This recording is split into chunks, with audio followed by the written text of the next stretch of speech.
합니다.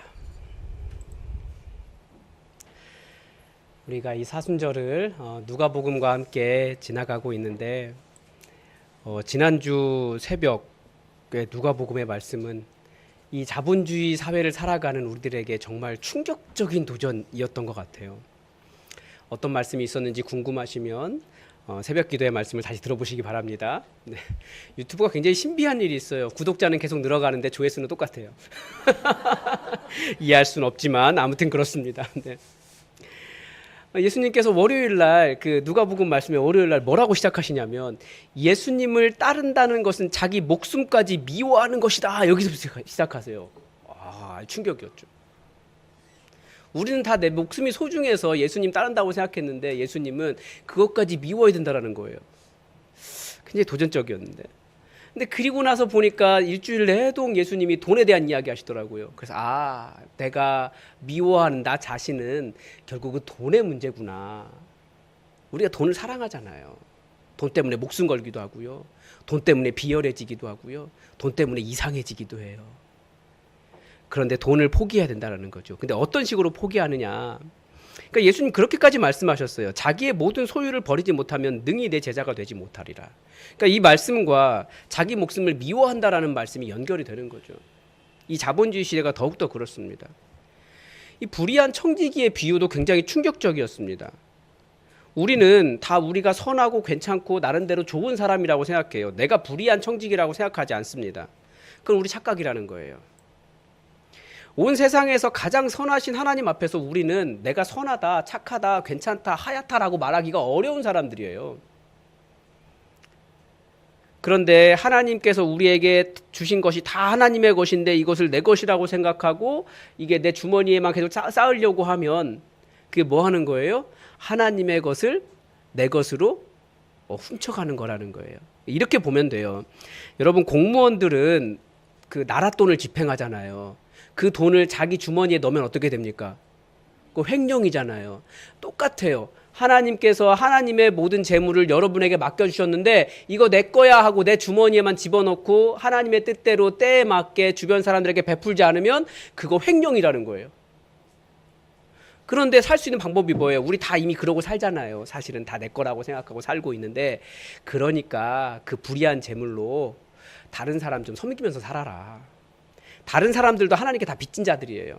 근데 그 사람들 빚을 좀 탕감해주면 살라는 거예요. 어떤 빚 지고 있습니까? 만약에 나에게 그 어떤 분노하는 마음도 있고 용서하지 않는 마음도 있고 그런 것 있으면 좀 용서해주고 좀 풀어주고 그 사람들 살 수 있게 도와주고 이런 식으로 은혜를 베풀며 살라는 거예요. 그게 내가 사는 법이다라고 말씀을 하시는 거죠. 지난주에 청년들과는 그런 말씀 나눴어요. 용서에 대한 말씀을 나눴거든요.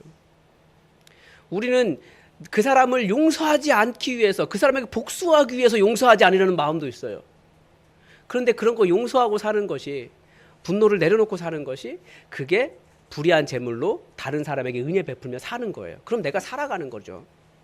그렇게 살라고 예수님은 말씀하십니다. 그런데 이런 말씀하시니까 바리새인들이 예수님을 비웃었어요. 왜요? 바리새인들은 돈을 사랑하는 사람들이었거든요. 돈을 포기하라고 하니까 바리새인들이 이해가 되지 않는 거예요. 그래서 예수님은 그들에게 거지 나사로와 부자의 비유를 통해서 천국이 어떤 곳인지 가르쳐 주셨습니다. 천국은 이 땅에서 가난했던 사람들이 위로받는 것이고, 지옥은 이 땅에서 사람들 중에 높임을 받고 부자로 살며 사람들을 무시하고 하나님께서 맡겨주신 돈을 자기만을 위해 사용한 사람들이 벌받는 곳이다라고 가르쳐 주시는 거죠. 아주 극단적으로 비교해서 말씀하십니다. 누가복음은 이 모든 일이 갈릴리에서 예루살렘으로 가는 길 위에서 있었던 일이라고 말씀해 주십니다. 즉 예수님 따라서 예루살렘 길 위에 서서 십자가 지려고 하는 제자들이 어떤 자세로 자기를 부인하며 살아야 하는가 예수님은 가르쳐 주시는 거죠. 그게 다 돈이에요. 그래서 우리는 11조의 결단도 필요하고요. 그러니까 이것이 내 것이 아니라 하나님의 것임을 정직하게 인정하는 그런 고백이 필요하고, 또 때로는 내게 주어진 것이, 혹은 내가 섬길 일이 필요하면 보이는데 내게 돈이 주어지면 이게 섬기라고 주시는 것이구나, 그런 의미로 섬길 수도 있다는 거예요. 때로는 받을 자격이 없는 가난한 자들이나 돈이 필요한 사람들에게 조건 없이 베푸는 것도 필요합니다. 우리는 받을 만한 그 사람이 과연 우리의 호의를, 우리의 돈을 받을 만한 사람인가 계속해서 조건을 따져요.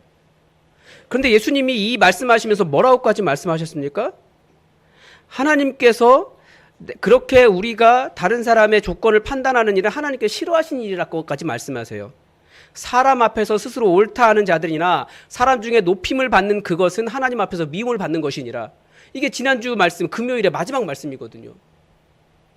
그러니까 우리는 돈을 가지고 있으면 자꾸 내가 더 높은 자라고 생각해요. 그래서 한자에도 그거 있잖아요. 이렇게 주인 주자가 있는데 그 밑에 조개패자, 돈이 있는 글자가 있어요.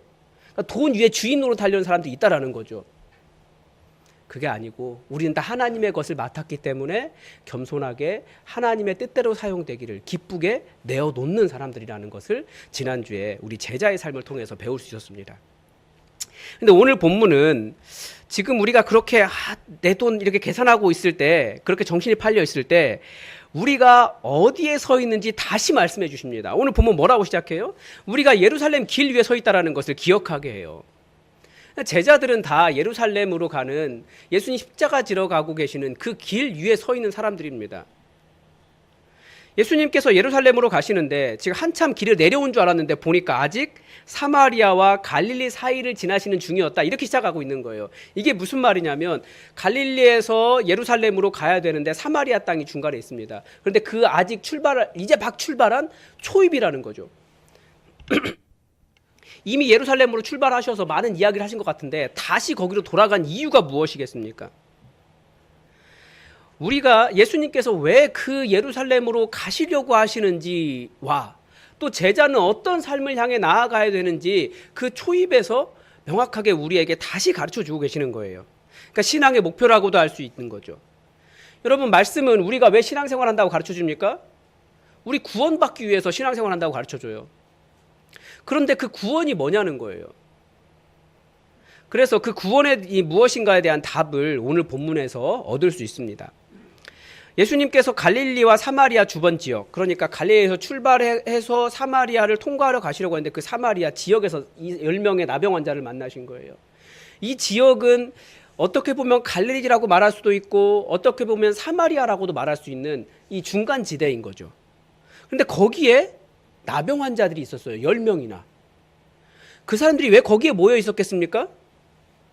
나병 환자들은 어떤 사람들입니까?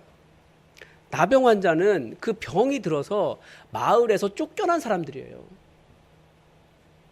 그 마을에서 이 사람들은 죄인이다라고 해서 쫓아낸 사람들이에요.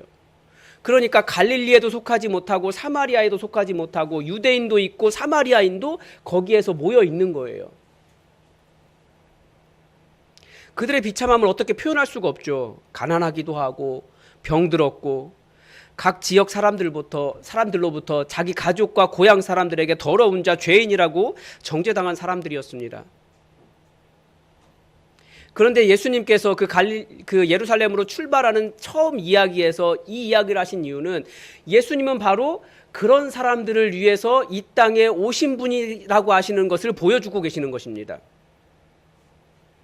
예수님은 그 지역의 주류 사회에서 소외되고 버림받은 자가 되어서 가난함과 비참함과 외로움에 버려진 사람들을 위한 구원의 여정을 시작하고 계신다라는 것을 우리가 알아야 됩니다. 그리고 또 예수님을 따라가는 제자들은 곧 그런 외롭고 힘들고 사회적으로 버림받은 사람들, 그런 평가받는 사람들을 회복시키고 고치는 사역이라는 것도 우리는 기억해야 됩니다. 우리가 생각하는 구원은 무엇입니까? 다 죽어서 천국 가는 거예요. 혹은 이 땅에서 하나님의 역사로, 하나님의 권능으로 무엇인가 회복되고 잘 되는 것이에요.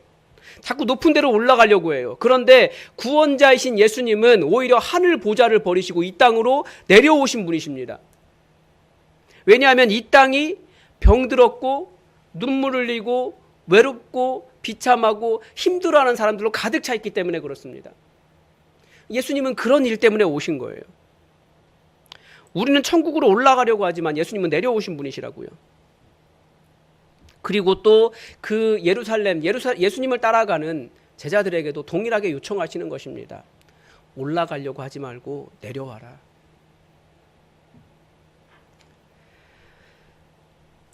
우리는 사실 치유가 필요합니다.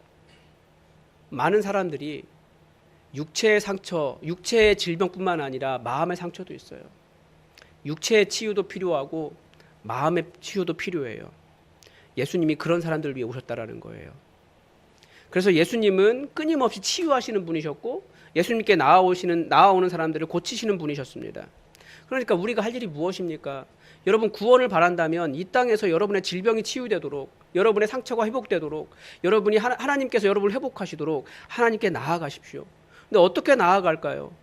이 10명의 나병 환자들이 어떻게 했냐면 멀리 서서 소리를 높여 외쳤습니다.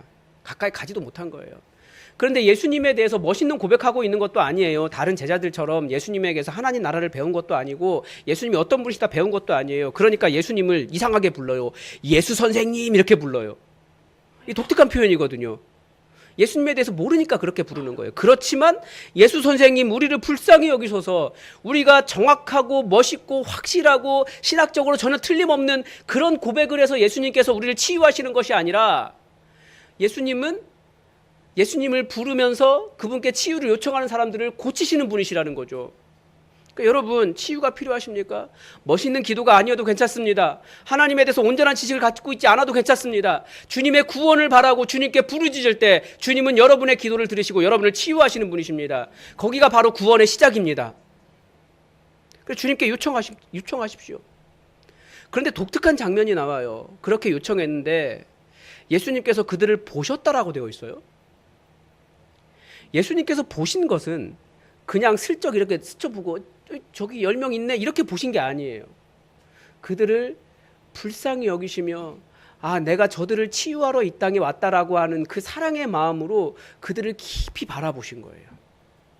그들의 육체의 질병뿐만 아니라 그들이 각 마을에 자기의 고향과 가족에게 돌아가지 못한 그들의 외로운 상황뿐만 아니라 그들이 겪고 있을 수많은 정죄와 사회적인 그런 시선들 때문에 괴로워하는 그 모든 것을 예수님은 그들을 보신 것입니다.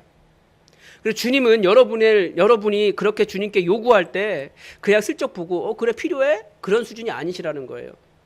그분은 여러분을 치유하시기를 원하시고 그 사랑하는 아버지의 마음으로 하늘 보좌를 버리시고 이 땅에 내려오시기까지 내가 이 일하러 왔다라고 말씀하시는 그 심정으로 여러분을 바라보십니다. 여러분 치유가 필요하십니까?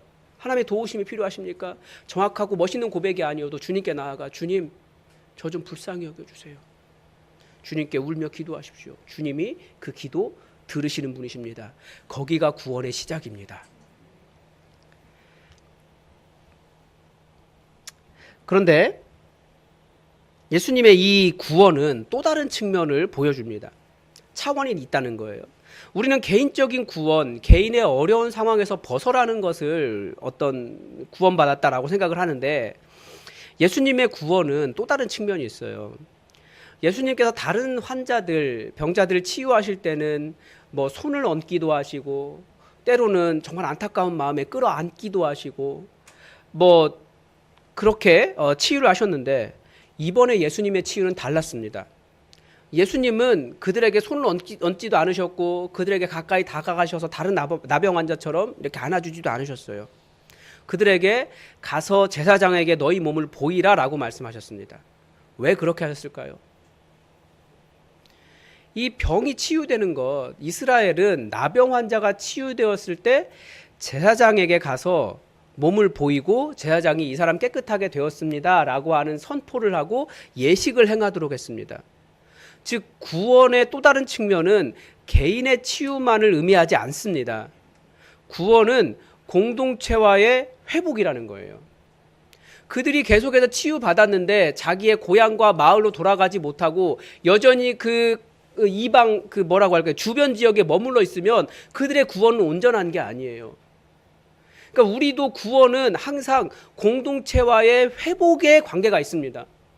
아무리 내가 삶이 괜찮아지고 내 병이 치유되고 내가 좋은 삶을 얻는다 할지라도 공동체와의 회복이 없으면 그 구원은 온전한 구원이라고 말할 수가 없는 거죠. 그래서 그래서 계속해서 예수님이 말씀하신 것이 그거예요. 이 돈에 대한 이야기, 돈에 대한 재물에 대한 제자도를 이야기하신 이유가 뭐냐면, 개인만 잘 살렸고 잘 먹고 호화를 누리고 높아지는 것이 나는 잘 살았다, 구원받았다, 하나님의 은혜가 가득 차다라고 말하는 것은 부족한 거라고요. 온전한 구원은 공동체와의 관계도 치유되는 것입니다. 그런 의미에서 우리 시대는 참 제도를 많이 무시해요. 왜냐하면 민주주의라고 하는 것이 실제로는 개인주의와 깊은 연관이 있습니다.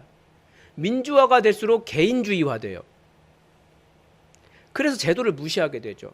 한번 우리의 구원도 생각해 보십시오. 우리는 어떻게 구원받았다고 말합니까? 내가 예수님을 나의 주인으로 그리스도로 영접했기 때문에 구원받았다고 말해요. 그런데 구원받는 건 맞습니다. 그런데 그게 어디로 나아가야 됩니까? 공동체와의 회복으로 나아가야 돼요. 예수님께서 예수님의 모든 사역을 다 마치신 후에 하늘로 승천하시고 뭐가 남겨졌습니까? 구원받은 개인이 남겨진 것이 아니라 구원받은 사람들이 모여서 이루는 교회가 만들어졌어요. 그게 예수님의 사역의 결과물이라는 거예요.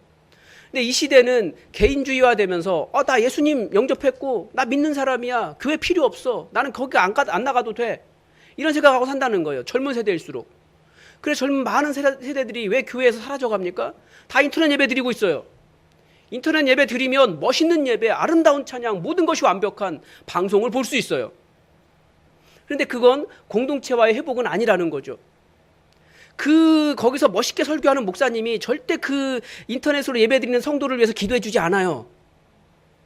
공동체의 회복이 없는 거예요. 그걸 온전한 구원이라고 말할 수가 없는 거죠. 결국 공동체가 회복되지 않으면, 공동체의 관계가 회복되지 않으면, 서로 사랑하는 관계로 나아가지 못하면 아무리 개인적으로 멋있는 삶, 훌륭한 삶, 칭찬받는 사람, 봉사하는 삶, 다 그런 것이 있다 할지라도 그 구원은 온전하다고 말할 수가 없다라는 겁니다. 예수님은 공동체를 회복시키려고 오셨어요. 그래서 우리에게 교회 주신 거예요. 이 비열한 세상, 너무 개인적이어서 이기적으로 살아가는 이 세상 속에서 너희는 좀 그렇게 살지 않았으면 좋겠다. 서로 돕고 사랑하며 살리며 인정하며 좀 살 수 있게 도와주고 생명의 풍성함을 누릴 수 있도록 도와주는 공동체가 되었으면 좋겠다. 이런 말씀하시면서 우리에게 교회라는 것을 주셨다는 거죠. 그래서 여러분의 개인의 기도 제목 있으면 공동체에게 이야기하십시오. 우리는 공동체에게 그 기도 제목 요청하는 것을 힘들어해요. 왜냐하면 이렇게 뒤에서 뒷말이 될까 봐. 그런데 그런 뒷말이 되는 것이 굉장히 안타까운 거죠. 그게 아니라 우리는 사랑함으로 정말 기도해주고 그를 보호해주고 정말 마음 다해서 그 사람 회복되기를 기도해주는 서로서로 그런 공동체가 돼야 돼요. 그런데 여러분 아시잖아요.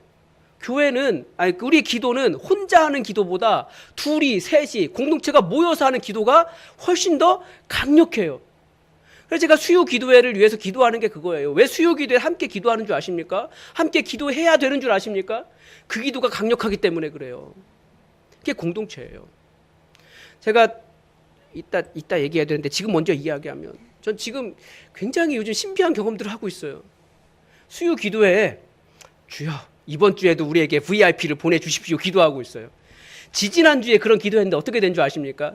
지난주 3부 예배 청년부에, 보통 우리가 청년부가 어떻게 오냐면 그래도 우리 아는 애들이 와요. 우리가 소개하고 초청하고 미리 연락되고 이런 친구들이 오는데 전혀 알 수 없는 한 자매가 이렇게 뚜벅뚜벅 걸어오는 거예요. 그래서 우리가 안내하면서 그 문경이랑 둘이 서가지고 깜짝 놀라가지고 어떻게 오셨어요? 이렇게 물어봤다니까요. 교회에 오신 거 맞으세요? 이렇게 물어본 거예요. 근데 맞대요. 그래서 어떻게 왔냐 그랬더니 제가 포항에 잠깐 있었잖아요. 자기 집이 고향이 포항인데 춘천에 대학을 와서 어느 교회 가야 되냐고 물었더니 저 여기 있다고 여기 가라고 엄마가 소개했대요. 근데 더 신비한 일이 있어요. 여러분 깜짝 놀라실 겁니다. 그런데 3학년이더라고요. 그러면 지난 2년 동안 어느 교회 다녔냐 그랬더니 D교회 갔다 왔대요.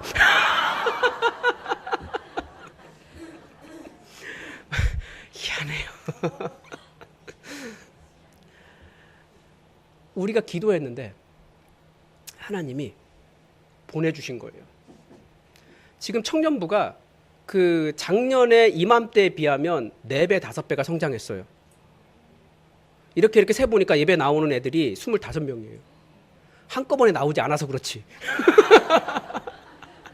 그래도 6명 예배, 4, 5명에서 6명 예배 드리다가 지금은 최소한 18명은 항상 예배 드려요. 이게 우리가 한 게 아니에요. 공동체가 함께 기도했기 때문에 그래요. 근데 지난주에 제가 기도 제목 내놓으면서 하나님 청년부는 오는데 왜 작년부는 안 와요? 그러면서 기도 제목 같이 작년부도 보내달라고 기도했거든요. 그때 오셨잖아요. 감사합니다. 이게 하나님의 음성을 들었기 때문에 오시는 거예요. 마음속에. 우리가 기도할 때 이 공동체가 함께 기도할 때 하나님은 역사하세요. 더 강력하게 역사하세요. 두세 사람이 모인 곳에 내가 함께 하느니라. 하나님 그런 의미인 거예요. 우리는 너무나 공동체를 무시하지만 사실은 공동체 굉장히 중요합니다. 공동체가 함께 드리는 예배, 이 교회라고 하는 제도, 또 목회자라고 하는 직분, 뭐 교회 공동체가 베푸는 세례, 함께하는 성찬 예식, 우리가 함께 모이는 이 공동체의 모든 일들이 굉장히 중요한 일들이에요. 나는 예수 믿어서 구원받았으니 혼자도 신앙생활 잘할 수 있다라고 말하는 것은 온전한 구원이 아니라는 거예요. 구원의 3분의 1도 가지 못한 거예요. 그래서 우리는 공동체와의 회복, 공동체와의 관계의 회복, 이것이 없다면 온전한 구원이 아니라는 것을 기억하셔야 됩니다. 그런데 또 다른 반전이 있어요. 예수님의 말씀대로 제사장에게 가던 중에 모두 다 깨끗함을 받았습니다. 자, 다들 너무나 감격했겠죠. 자, 이제 어떤 마음이었겠습니까? 이제 회복되었으니 제사장에게 몸을 보이고 나서 예식을 잘 치르고 나면 이제 나의 마을로, 나의 가족으로 돌아갈 수 있다. 열심히 어디를 향해 달려가고 있는 거예요? 제사장에게로 가고 있는 거예요. 그런데 그 중에서 한 사람이 나았네 라고 이것을 깨닫자마자 몸을 돌려서 예수님께로 갔어요. 하나님께 큰 영광을 돌리며 그 은혜와 선물을 주신 예수님에게로 달려가서 예수님의 발 아래 엎드려 감사했습니다. 네. 네. 네. 누가복음은 이 사람이 사마리아 사람이었다라고 기록하고 있습니다. 사마리아 사람이라고 기록한 이유는 이제 내일 본문에 보면 알 수 있어요. 왜냐하면 예수님을 만나서 누군가는 천국을 경험하는데 예수님이 그 안에 계심에도 불구하고 바리새인들은 하나님 나라는 도대체 언제 옵니까? 이렇게 질문하고 있었거든요. 그러니까 사마리아 사람도 예수님 만나면 하나님 나라를 경험하고 있는데 정작 하나님 믿는다고 말한 바리새인들은 이미 예수님 와 계신데도 불구하고 하나님 나라 대체 언제 옵니까? 이런 거 따지고 있었기 때문에 여기 그 사람이 사마리아 사람이었다라고 기록하고 있는 겁니다. 그래서 예수님께 질문하세요. 이 기적을 9명이 다 나왔는데 다른 사람들은 어디 있느냐 질문하셨는데 이 질문 누구에게 하신 겁니까? 그 돌아온 사마리아 사람에게 하신 것이 아니라 이 기적을 목격한 모든 제자들과 예수님을 따르는 사람들과 거기에 있는 그 바리새인들을 향해서 질문하신 거예요. 이 이방인 외에는 하나님께 영광을 돌리러 돌아온 자가 없느냐라고 하시고 일어나 가라 내 믿음이 너를 구원하였느니라 라고 선포하시고 그에게 온전한 구원이 임하였음을 가르쳐 주셨습니다. 여기서 우리는 온전한 구원의 본질을 발견할 수 있어요. 우리는 이 땅에서 질병이 치유되고 삶의 문제가 해결되고 근심 없고 걱정 없는 평안한 상태를 좋다, 회복되었다, 샬롬이다, 구원이다 라고 말해요. 그런데 결국은 그 모든 평안한 상태를 통해서 우리는 무엇을 합니까? 하나님을 찾지 않아요. 나 이제 괜찮아졌으니 하나님 필요 없다 라고 말하는 거죠. 우리의 문제적인 상태가 해결되는 것이 구원이 아닙니다. 결국 예수님을 만나지 못하면 그 모든 것이 예수님에게로 가지 못하면 그 모든 것은 어떤 의미도 없습니다. 시작하기만 하고 이르지 못한 것과 같습니다. 구원은 예수님 그분을 인격적으로 사랑하고 인격적 관계를 맺는 것입니다. 병에서 나은 9명이 다들 율법대로 제사장에게 몸을 보이고 필요한 예식도 행하고 제물도 드렸겠죠. 우리도 구원받은 것을 알고 율법대로 행하고 예배도 잘 드리고 제물도 드릴 것입니다. 그런데 우리의 그 모든 행동 안에 예수님을 만나는 것이 없으면 예수님이라고 하는 그분을 놓치고 있으면 우리가 행하는 그 모든 일들이 시작은 했으나 이르지 못한 것과 같다라는 거예요. 우리 다들 하나님께 무엇인가 해드리고 싶은 마음이 가득하잖아요. 그런데 그 안에 모든 것이 예수 그리스도 그분이 중심이 되지 않으면 우리 그 모든 것은 다 시작은 했지만 이르지 못한 것이 됩니다. 9명의 사람과 똑같은 거예요. 하나님께서 원하시는 것은 이 세상 그 어떤 것보다 하나님을 정말 사랑하는 것입니다. 우리가 놀라운 일을 이루고 성취하고 자랑할 만하고 사람들에게 우리 이렇게 놀라운 일을 이뤘다라고 말하는 것이 본질이 아니에요. 우리의 본질은 하나님 그분을 사랑하는 거예요. 예수님을 만나고. 예수님은 좋은 교인, 좋은 교회, 뭐 자랑할 만한 그런 걸 원하시는 것이 아니라 정말 예수님을 사랑하는 제자를 얻고 싶은 거였어요. 아들이라고도 말할 수 있고요. 딸이라고 말할 수도 있고요. 정말 스스로 높이는 자가 아니라 모든 은혜의 근원이 예수님인 걸 알고 겸손하게 그분께 감사하는 그 사랑하는 사람을 만나고 싶었다라는 거예요. 여러분, 부부간의 관계도 그렇잖아요. 남녀가 만났는데 그 연애할 때 보면 그 만약에 이 여자가 이 남자의 돈을 보고 만나거나 아니면 이 남자가 이 여자의 외모만 보고 만나거나 사랑하는 마음 없이 그러면 그게 바른 관계입니까? 마찬가지라는 거예요. 우리가 예수님 믿는 것도 깊이 사랑하는 하나님을 깊이 사랑하는 그 사람 원하시는 거죠. 근데 우리는 자꾸 업적으로 혹은 기여로 공로로 어떤 일로 이렇게 하나님의 일을 접근하고 있어요. 그러면서 내가 하나님의 일을 하고 있다 생각해요. 근데 정말 하나님의 일은 예수님 말씀하신 것처럼 나를 믿는 것이다 라고 말씀하신 것처럼 하나님을 깊이 사랑하는 것입니다. 그러니까 우리가 무엇을 했냐 보다도 내가 얼마나 하나님을 사랑하고 하나님을 인정하게 되었는가 그게 우리에게 남아야 된다는 거죠. 그런 의미에서 제가 지난주에 그걸 좀 경험한 것 같아요. 제가 그동안 춘천교대 성경 묵상 동아리 만들려고 나름대로 애를 썼습니다. 그래서 1년 동안 저 캠퍼스를 열심히 걸어 다니고 제가 내가 선교사다라는 마음으로 저기를 돌아다녔어요. 그리고 서류 넣기 전주에도 아주 신비한 만남들이 막 여러 번 있어요. 그래서 예스 그래 하나님께서 돕고 계신다라고 생각해서 신나서 서류를 딱 접수를 했어요. 어떻게 됐을까요? 아시는 분은 아시겠지만 안 됐어요. 그런데 이게 그 춘천교대 동아리 가입 그 절차 중에서 근 몇 년 동안 이런 일이 없었대요. 서류를 제출했는데 안 됩니다라고 기각시킨 일이 없었다는 거예요. 왜냐하면 자기들이 투표해가지고 웬만하면 다 통과가 됐는데 제가 한 동아리는 안 된 거예요. 그런데 낙심이 되거나 실망하지 않았습니다. 왜냐하면 아까도 말씀드렸지만 기도했는데 하나님께서 청년들을 보내주시는 거예요. 지난달에도 3명이 새로 왔어요. 그런데 이렇게 보니까 제가 한 일이 아니에요. 저는 1년 동안 저 캠퍼스로 돌아다니면서 하나님 이게 좀 사람이 오기를 기도하면서 만나기를 복음을 전하기를 그렇게 돌아다녔는데 저를 통해서 온 건 없는데 하나님께서 행하신 일이 더 많은 거예요. 그래서 안 되었어도 하나님이 남았거든요. 하나님께서 행하신다는 것이 훨씬 더 확실하다는 것을 알게 되었습니다. 어떤 일을 통해서 하나님의 일을 보고 싶었는데 그게 아니라 하나님은 일과 관계없이 일하고 계신다는 것, 더 확실하게 일하고 계신다는 것을 알게 된 거죠. 그래도 어쨌든 계획했던 일이 안 되면 이 코가 빠질 수 있잖아요. 잠깐 이제 그게 월요일 밤에 있었던 일이고 화요일 날 오전에 어떤 분을 만났는데 그분이 소개한 찬양이 그거였어요. 내가 갈 수 없는 길로 아무튼 그런 찬양이 있어요. 네. 그 찬양하면서 내가 원하는 길, 내가 가고 싶은 길, 내가 계획한 길로 내가 가야만 나는 구원이라고 생각했고 하나님의 역사라고 생각을 했는데 내가 원하는 길, 내가 가고 싶은 길, 내가 계획한 길로 내가 가지 못할 수도 있지만 하나님께서 이끄시면 사실 내 능력으로는 갈 수 없는 길을 가게 하신다는 것을 알게 되었습니다. 결국 내가 남는 것이 아니라 하나님의 크심과 하나님에 대한 신뢰만 남게 된 거예요. 그러면 잘한 거예요. 그게 구원의 일이라는 거예요.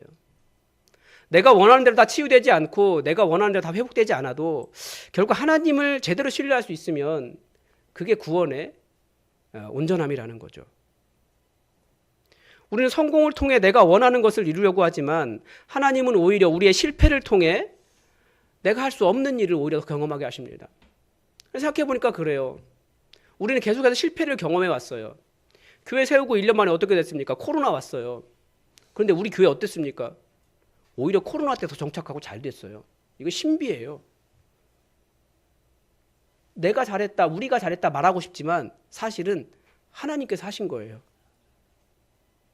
청년부도 그래요. 청년부 다시 말씀드리지만 깜짝깜짝 놀라요. 청년부 볼 때마다. 이제는 같이 한꺼번에 갈 수 있는 카페가 없습니다. 아니 20명, 25명 이런 사람들이 어떻게 카페를 가요. 이제 여러분 청년부 밥 산다고 함부로 말하시면 안 돼요. 네, 돈이 얼마가 들어갈지 몰라요. 그런 상태가 됐어요. 이거 누가 했어요? 하나님이 하셨어요. 안 된다고 생각했고 실패라고 생각할 만한 상황 속에서 하나님이 행하시는 것을 볼 때 여기 하나님의 구원이 있구나를 우리는 알 수 있는 거예요. 결국 하나님이 남는 거죠. 그 나병에 걸렸던 10명도 그랬을 것 같아요. 내 인생 왜 이러냐고. 그런데 그들이 결국 예수님을 만나고 치유되고 난 다음에 그가 예수님을 만나고 제대로 예수님 만나고 치유된 이후에 그 사람이 진정한 구원에 이른 겁니다. 그러니까 우리에게 남는 건 성공이 아니라 예수 그리스도라고 하는 그분이 남아야 된다는 거죠. 그러면 그분이 행하시는 역사 속에서 우리는 이 믿음의 길을 걸어가는 겁니다. 그러면 괜찮은 거 아니겠어요? 내가 원하는 일 다 되지 않아도 그분이 내가 할 수 없는 일을 행하게 하시고 그분이 인도하시는 데서 걸을 수 있다면 그게 성공 아니겠습니까? 내가 원하는 목표나 계획이 아니라 하나님 그분을 만나는 것이, 그래서 그분이 걷게 하시는 길을 걷는 것이 진짜 성공이라는 거죠. 그래서 구원의 온전한 구원은 결국 예수님 그분을 만나는 것입니다. 여러분, 우리는 구원을 다양하게 정의합니다. 다들 죽어서 천국 가는 것만 생각합니다. 그런데 아니에요. 우리 주님이 이 땅에 내려오셨다는 것은 이 땅에서 우리가 이루어야 할 구원의 역사가 있기 때문에 오신 것입니다. 그런데 그 모든 일들 다 아름답게 이룬다 할지라도 예수님 만나지 못하면 헛것이라는 것을 기억하십시오.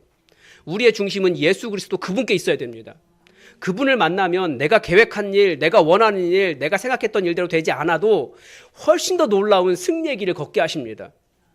그게 예수님 만나는 것입니다. 그래서 여러분, 인격적으로 주님을 만나고 온전한 구원에 이르시길 바랍니다. 그래 주님께서 내 믿음이 너를 구원하였다라고 하는 그 예수님의 선언이 곧 여러분들이 듣는 주님의 말씀이 되기를 주님의 이름으로 축복합니다. 기도하겠습니다. 하나님, 우리는 우리가 원하는 구원의 방법과 구원의 목표와 우리가 원하는 일들이 있습니다.